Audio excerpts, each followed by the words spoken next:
তা বলছেন তার মধ্যে থেকে সবচেয়ে বেশি অংশ আমি যেখানে দিয়েছি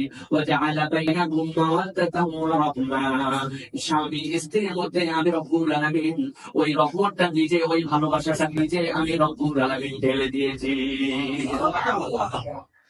তাফসীরকাররা ব্যাখ্যা করছেন মাওয়াদ্দা মানে কি?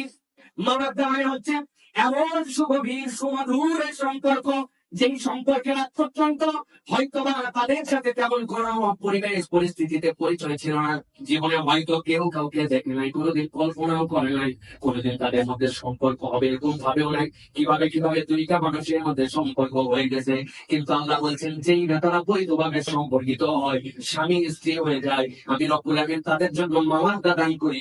ওই মাওয়াদ্দা হচ্ছে পারস্পরিক এমন সুমধুর ভালোবাসা, যেই ভালোবাসার নজিরটা পৃথিবীর আর অন্য কোন সৃষ্টির মধ্যে দেখতে পাওয়া যায় না। সুবহানাল্লাহ। আল্লাহ বলছেন সাথে সাথে কি দেয়? আল্লাহ বলছেন ওয়া রাহমান, এবং আমি তাদের মধ্যে এক মায়া মমতা ঢুকাই দেয়, যেই মানুষগুলোর মধ্যে আমি রব্বুল আমিন পরিচয় ছিল না, তাদের মধ্যে ভালোবাসা ঢুকাই দিলাম, তাদের মধ্যে মায়া মহব্বত ঢুকাই দিলাম।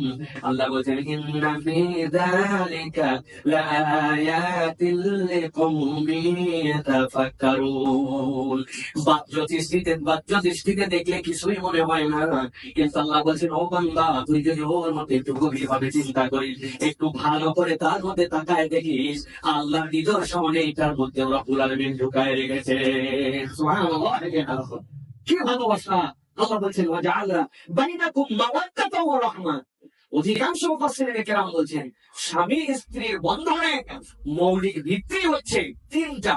একটা হচ্ছে সেখানে যে সে আত্মতৃপ্তিতে থাকবে, লিতাসকুনু ইলাইহা, তাদের মধ্যে এমন একটা নীড়, এমন একটা ভালো লাগা, এমন একটা ভালোবাসার পরিবেশ হবে, স্বামী স্ত্রীর কাছে গেলে আত্মতৃপ্তি খুঁজে পাবে, স্ত্রী স্বামীকে পেলে আত্মতৃপ্তি খুঁজে পাবে। তাদের যেন একটা অদ্ভুত একটা ঘর, অদ্ভুত একটা বন্ধন, অদ্ভুত একটা সাকিনার পরিবেশ থাকবে। এটা স্বামী স্ত্রীর সম্পর্কের প্রধান বিধান।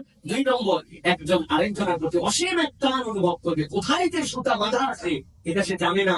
আর 3 নম্বর, পরস্পরের মধ্যে দয়াদ্র হবে। এটাই মূলত স্বামী স্ত্রীর মৌলিক সম্পর্ক, আল্লাহ দেওয়া নিয়ামত। সুবহানাল্লাহ।